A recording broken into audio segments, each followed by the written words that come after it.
All right, today we're diving into the incredible story of Rani Durgavati, a warrior queen from 16th century India. Her story is this absolutely amazing saga of courage, leadership, and sacrifice, and it's one that really deserves to be told. So who was this woman?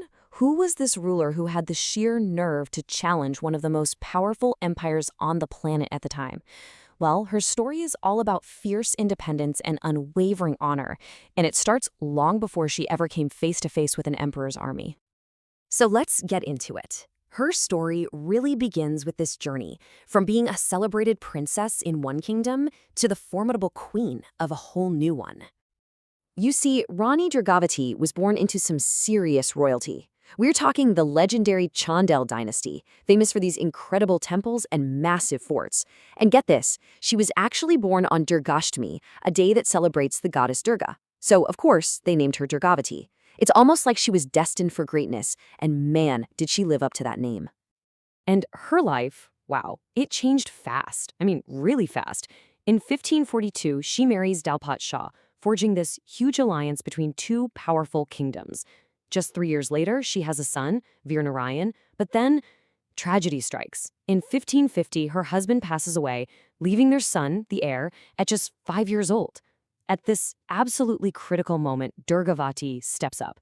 She doesn't back down. She becomes the regent and the ruler of Gondwana. And this, right here, this is where her legend really takes off. For the next decade and a half, she wasn't just a placeholder. No, she completely transformed her kingdom. I mean, her reign was basically a golden age for Gondwana. She was a brilliant administrator, bringing in so much prosperity and commissioning public works like temples and reservoirs for her people. But don't get it twisted. She wasn't just a stateswoman. She was a warrior through and through, a seriously skilled archer, a brilliant strategist, and she even personally led her well-organized army to defeat the aggressive Sultan of Malwa in battle. She was the real deal. 16. Let that sink in for a moment. For 16 years, she delivered stability, prosperity, and security.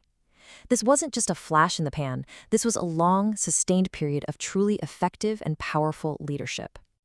But you know how these things go. When you're that successful, that prosperous, it's bound to attract some unwanted attention. And in this case, that attention came from the biggest, most powerful force in the region, the Mughal Empire. So you've got Emperor Akbar, who's all about expanding his empire, and he looks over and sees this wealthy kingdom of Gondwana just thriving. He wants it, so he sends his general Asaf Khan to go and annex it.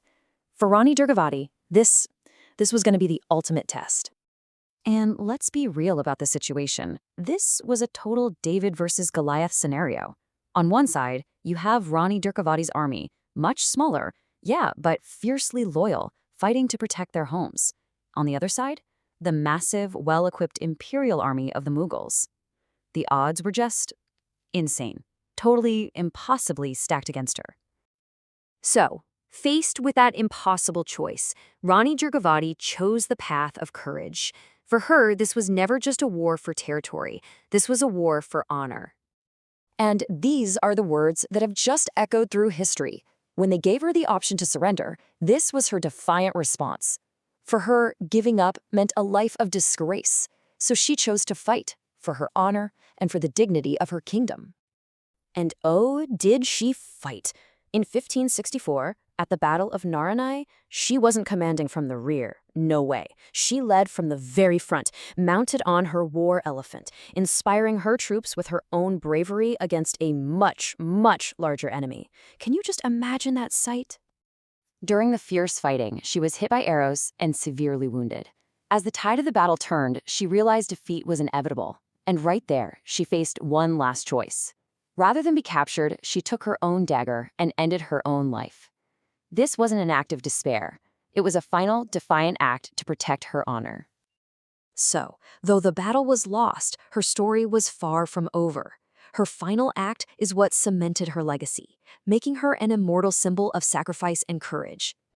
In fact, the day of her death, June 24th, is still commemorated as Balidan Diwas, or Martyrdom Day.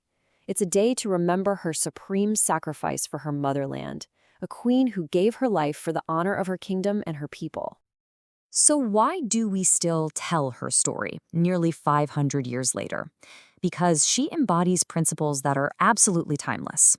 Unflinching bravery in the face of impossible odds, a fierce commitment to honor over life itself, and an absolute devotion to her people. She remains a powerful symbol of what it means to be a courageous and principled leader. And this brings us to one last thought. In our modern world, an age that's so often defined by compromise, what can we learn from a leader who chose honor when facing impossible odds? What's the real importance of a legacy like Rani Durgavati's today?